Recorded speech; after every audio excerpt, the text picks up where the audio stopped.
all your favorite wrestling shows rolled into one.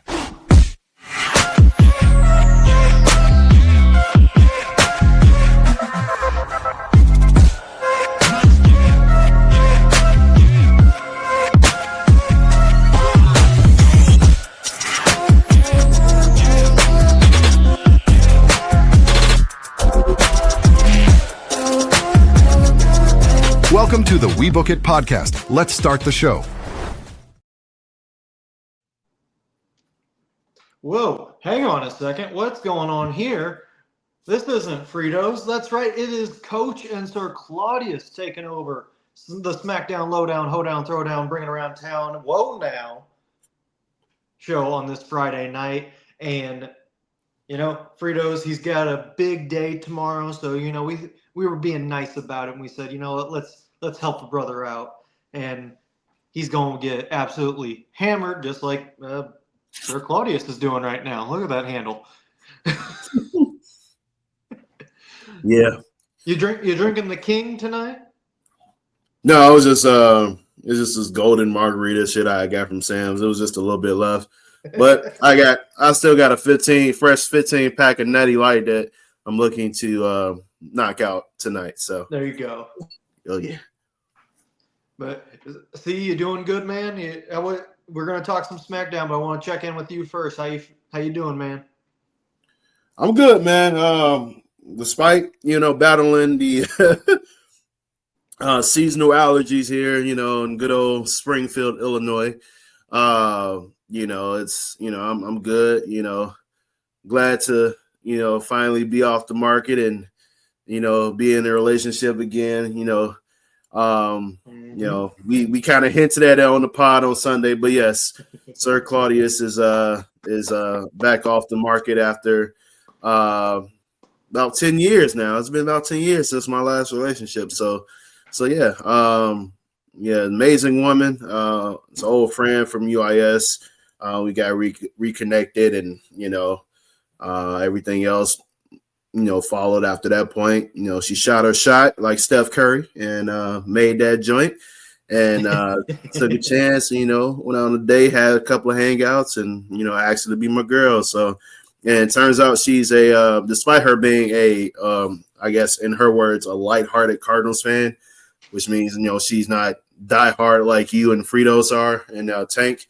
But she still supports them to some extent. Because she is from Springfield, so makes sense that she's a Cardinals fan. But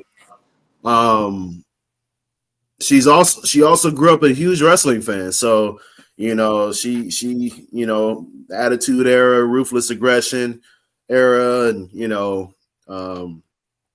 she's met Naomi in the past. She went to a WrestleMania, I believe it was WrestleMania 31 to be exact, that she went to, and so she's telling me about all that, and yeah, man, it's like I never would have imagined this. Like, my girl is a wrestling fan.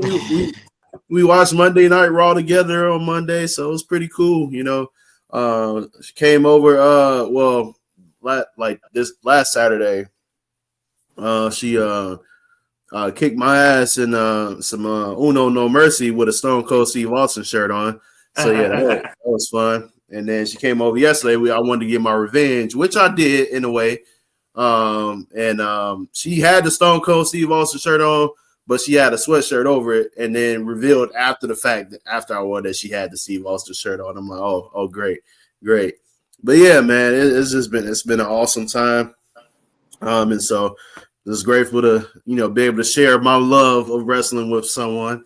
Mm-hmm. And it's been a while since she watched it, so that makes it even, more fun for me. I get to get her caught up on the new generation, and hopefully she can get some, a couple of new fans, well, a couple of new favorites of today's era of wrestlers. So, but yeah, man, I'm excited. I'm happy, and let's talk some SmackDown.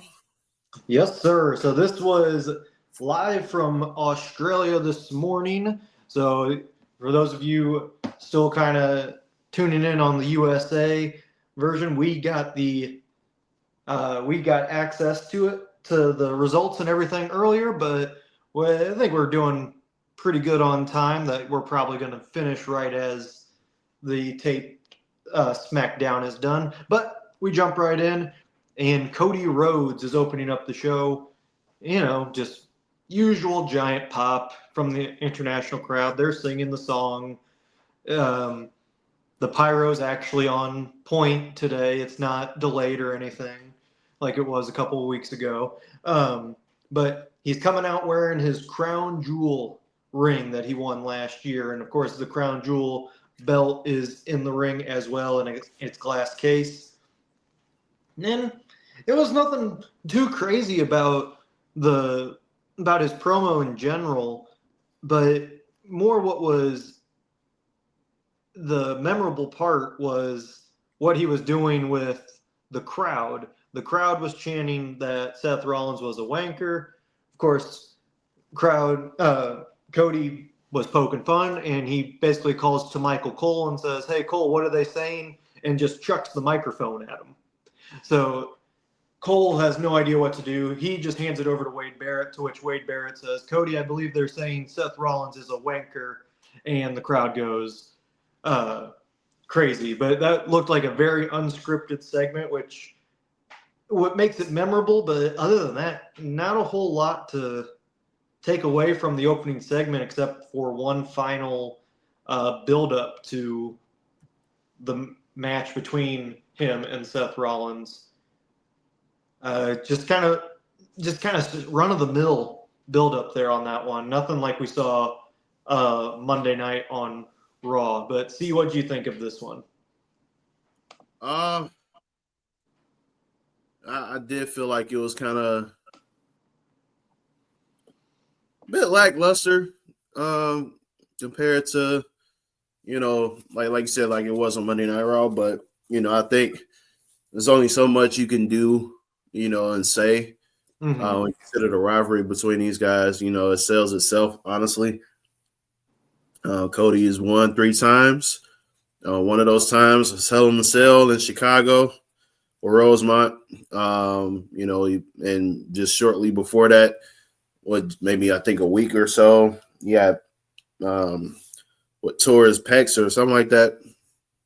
And he had this huge bruise on his chest and but he still won the match, still put on a hell of a match, to be exact, and so, and I think that, throw in the whole WrestleMania 40 storyline, everything that led up to that. And so it just adds to the storyline. And so I think that, this being the go home show, one would have expected a little bit more chaos, but, I guess you gotta, you don't want to get the fans too much. And so you want to leave them, guessing and speculating what was really going to happen tomorrow. And so, yeah, I thought it was a bit lackluster, but, I understand it, so those are my thoughts on it. All right, we get into our first match of the night, and it is a Sami Zayn U.S. Open Challenge. Now, a lot of people were expecting Grayson Waller to take this Open Challenge because, he's Australian. They're in Australia. Why not cater to the home crowd? But in a shocking twist, it was actually Shinsuke Nakamura making his return. And on top of that, also returning with his old theme music. So we'll get more into that on our Sunday podcast. I guarantee we will, because that is a big talking point with the theme music. But yes, Shinsuke is back, and they didn't clarify if he was a heel or a face, just that he's back. And man, these two killed it. This match was fantastic. These two have so much history dating back to NXT, and it was very, very solid, very entertaining. However, towards the end of the match, when Nakamura was gearing up for his finisher, he was pulled out of the ring and attacked by a man in a hoodie, who later revealed to be Tama Tonga, who was wearing white face paint for some reason, and then the rest of the MFTs showed up in white paint, and they basically started attacking Sami. Then they started attacking Shinsuke, and the MFT stood tall after that. Don't mind the attack. I mind what the heck we're doing with the face paint. Because the crowd was like, what? Like, they had no idea what they were seeing. I think if they just had went normal, that pop for Tonga would have been a lot bigger. But everyone was like, who's that in the paint? There it goes. He's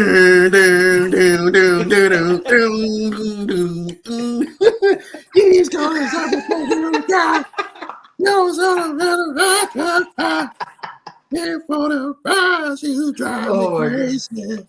Oh that's the first thing I thought. I was like, is this Kiss? Like, is this Kiss? Like, we got Kiss on SmackDown? Like, oh my gosh. What are we doing? I'm like, what's up with the face paint, man? I'm like, God. I was like, oh, yo, what y'all think? Face paint gonna make y'all more menacing? Is that what we're doing now? I'm like, we're supposed to infuse more fear into the opponent with face paint. Oh my God. I was like, man, I'm like, all y'all missing is some wig. Well, I mean, you already had one of them that got a lot of hair. Well, you got two of them that got a lot of hair, so that covers about 2/4 of Kiss right there. So, I'm like, man. I'm like, this is. I'm like, but you know, overall, I thought it was pretty smooth.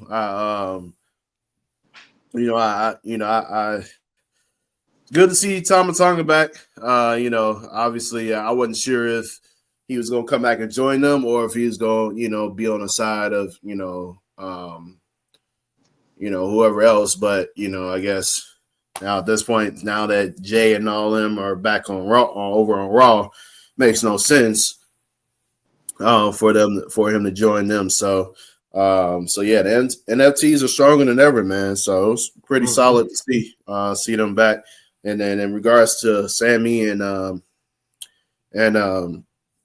Shinsuke, like you said, man, that little throwback to the old black and gold days, NXT.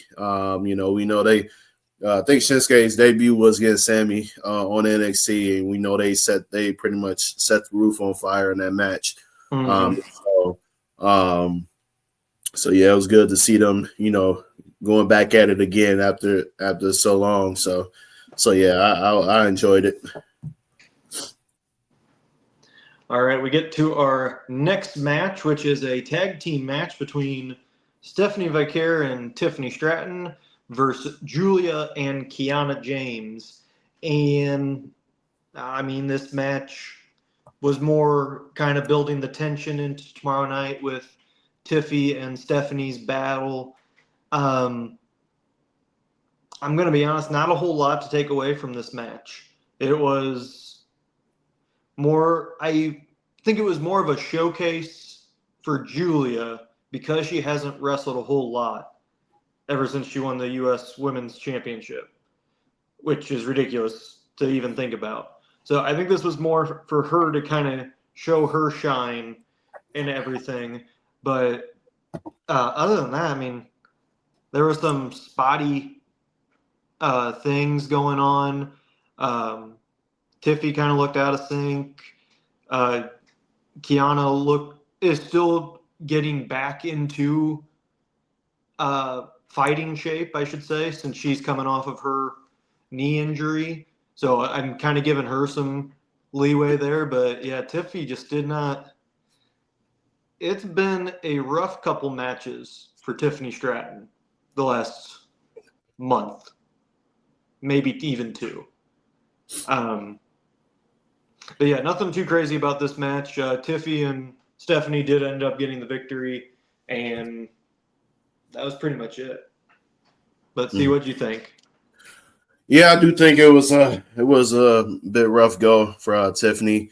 I don't know what's happening, but I think she'll bounce back. I think tomorrow will be. I think it'll be a fire match between her and Stephanie.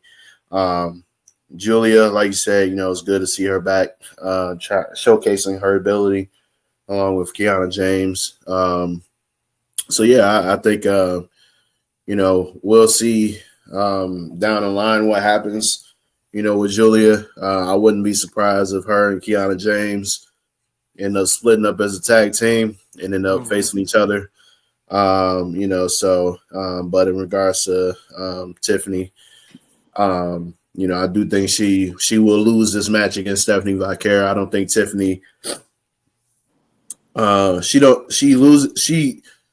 she doesn't lose or gain anything by losing to Stephanie Vaquer. I think this match, if anything, helps Stephanie Vaquer, helps her career even more so now that she's new champion.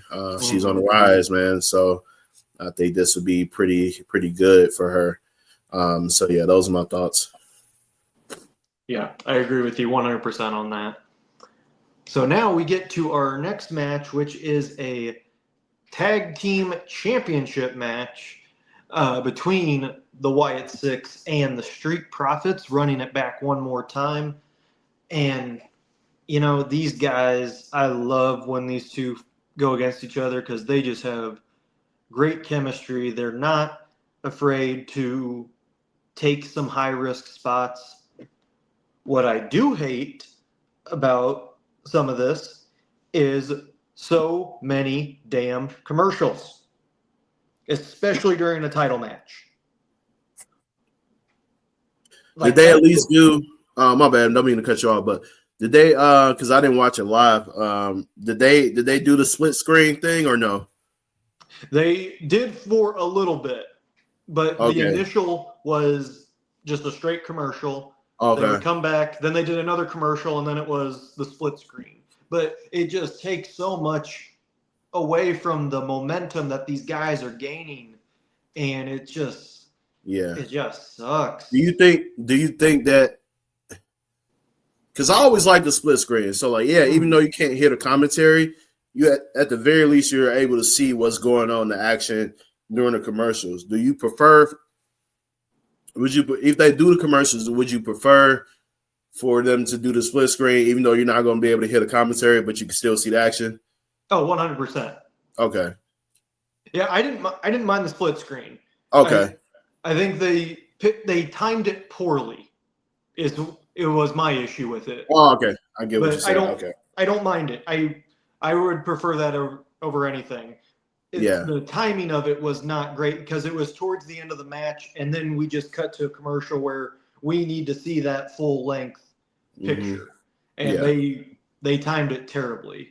Either way, I digress.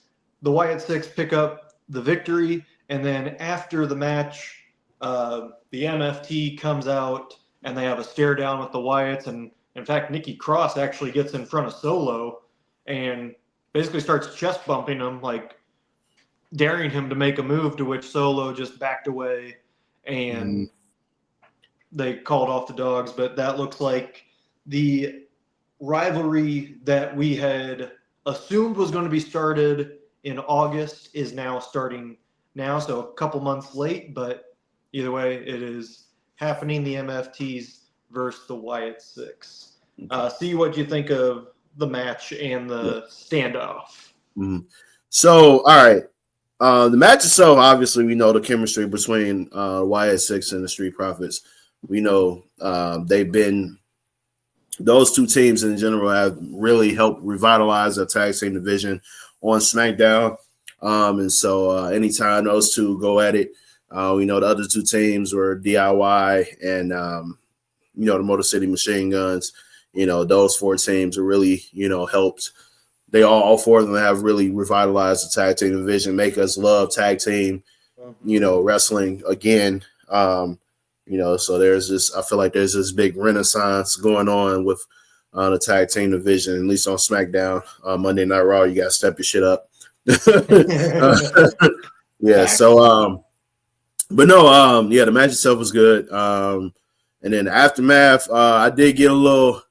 It's almost like a little throwback to when the Shield and the Wyatt family had their little throwdown on Monday Night Raw. It was all fresh. The Shield was still new. Wyatt family new, both coming from NXT. To see them the throwdown, and then eventually they kind of hold off like, all right, let's chill. Mm-hmm. And then they turned their attention to the faces that were being beat up previously. But yeah, man, I was shocked that Uncle Howdy wasn't out there to engage in this, especially with Solo being there walking in. So I don't know what Nikki Cross thought she was about to do.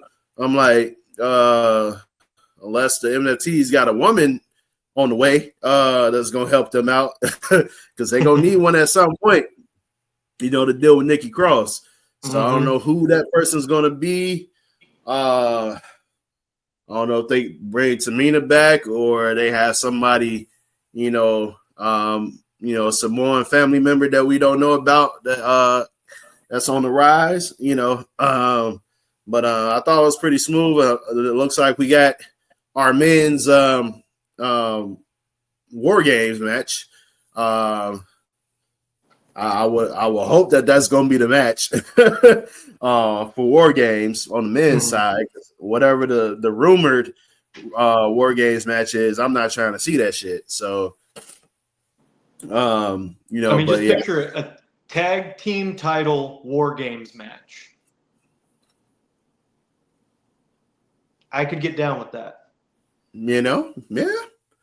Yeah, because obviously there's no elimination. It's just everybody enter at one point at different times, but whoever gets the first pinfall wins, obviously. So, yeah, that would be pretty legit for the tag team championships. That'd be the first, at least to my knowledge, at least in WWE, that'd be the first title being defended inside of a War Games match. Yeah. So I definitely think that has more intrigue to it than what they're thinking about doing, with Punk, Rollins, CM Punk, and Vision, and all these guys, Roman. I ain't trying to see none of that shit, man.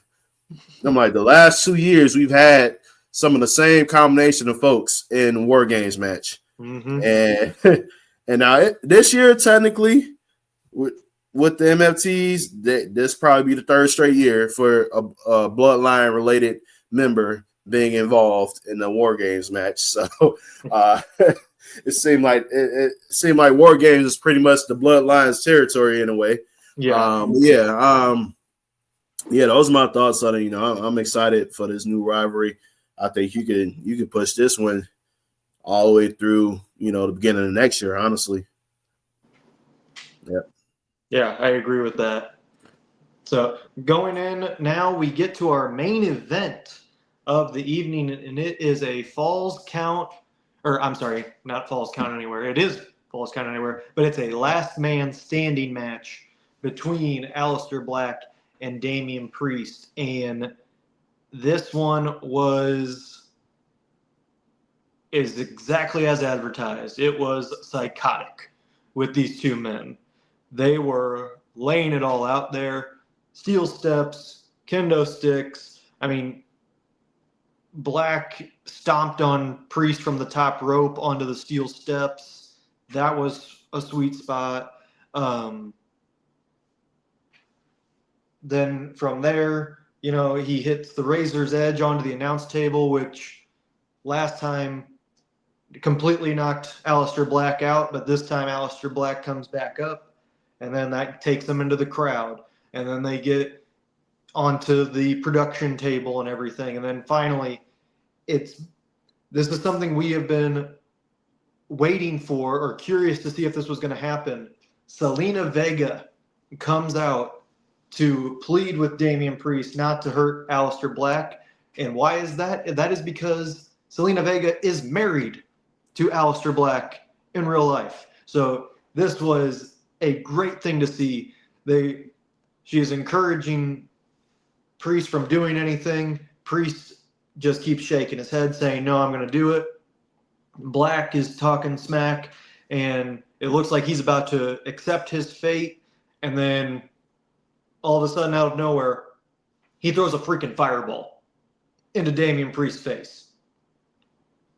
Completely shocks everybody. And then he hits a black mass to send Priest to the floor. Priest is still in pain from the fireball, but Aleister Black gets the victory over Damian Priest, and the show ends with Vega and Black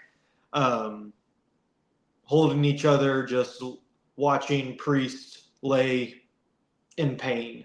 I'll tell you what, I was not expecting that ending, but man, it made it good. It adds the mystique to Aleister Black that they couldn't capitalize on his first WWE run. I hope they build off of that. But, I mean, you throw a freaking fireball at somebody? First off, how is that even possible? I watched that video, I don't know how many times, trying to figure out when did he get the fireball. Right. I'm trying to watch. I'm like, I don't see it. You could see it kind of glowing in his hand a little bit, but there was no way for him to. They were on him like crazy the entire time, so it is very hard for that to happen. But great match. I would assume there's probably one more of these. Probably a possible Hell in a Cell between these two for Bad Blood. I wouldn't be opposed to that, but great match, great main event to send us into Crown Jewel. And as for SmackDown as a whole, it was pretty solid. Couple of rough spots in the women's tag team match, and besides all the commercial break crap that they're still doing, it was still a very good SmackDown. So that's 2 weeks in a row that they've had good SmackDowns, and I think they're just going to keep building off of that going into Bad Blood or Survivor Series, depending on which one comes next. Actually, technically Saturday night's main event too. But yeah. See, what do you think of the main event and the final? The main event. The main event itself was great. These two guys. It seemed like it was everybody that was involved tonight. It just seemed like it was like everybody being NXT alums. Most of them from the old black and gold era of NXT. It just seemed like man, like made you look like realize that that one few good years of SmackDown Live, when Shane was running it, how great it was. Man, I know they said they switched up creative, to try to get things better. And man, did you feel it tonight? Like you really felt the difference in creative tonight. And I enjoyed every bit of it. The aftermath, Zelina Vega, helping out Aleister Black. Definitely obviously makes sense, considering the fact that they're married in real life.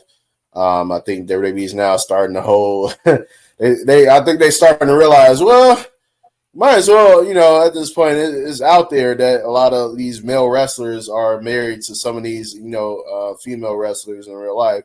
So might as well open up the opportunity for them to pair with each other, in certain storylines. So, we got Seth Rollins and Becky. We got we had not to say that they were, they've been together ever since they got into the company for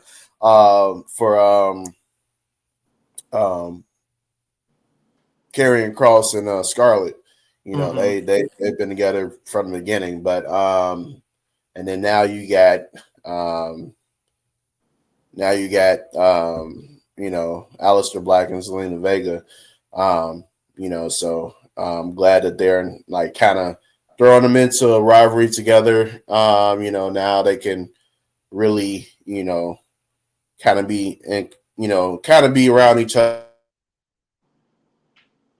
other for the same type of storyline and not be doing their own separate things. So it's pretty good to see. I do think they have one more match left in them. I think Bad Blood will more likely be the culmination of the rivalry itself. I don't know if it'll be a Hell in a Cell. I think because normally a last man standing is usually like the end all be all for a rivalry, right? But since there was interference, it doesn't seem like that'll be the case. Right. So I don't know. I think the next match will more likely have to be something that leans towards the side of Aleister Black. Like he comes up with his own stipulation, his own personal match that would be suited for him more so than Damian Priest. And so I think that'll be something that'll come up. But we'll see. We'll see what creative does, over the next month or so. But yeah, those are my thoughts. I think it was a pretty solid show. I won't even say solid. It was a great show overall. I give it an A. Yeah, same here. All right, so that's going to do it for us here on this Friday night. Thank you all who tuned in, who subscribes, who likes all of our videos. Thank you so much from the bottom of our heart here at the WeBook It podcast. Please remember, if this is your first time, like, share, and subscribe our content. We would love to hear from you. Leave a comment in our comment section wherever you are listening, on YouTube, on Spotify, on Twitch, you name it. But filling in for Fritos for tonight, you'll see him next week on another edition of the Smackdown Lowdown, Hoedown, Bringing Around Town, Throwdown. I messed this up down. But either way, first Sir Claudius, I'm Coach. We'll see you guys next time on another edition of Smackdown Lowdown, Throwdown, Hoedown, Throwdown, Bringing Around Town. Everything. Peace out, y'all. Catch y'all another time. I can get my computer start messing. Mike, oh my God, he did not set the outro. Fuck. Okay. God, man. See, this is what happens, man. See, if this was me, we would have had everything going. Would have been set. Yeah, hold on. Send y'all out the way we need to. If I can find the media assets, that would be great. Yeah, like, okay. All right. Peace out, y'all, for real. All right.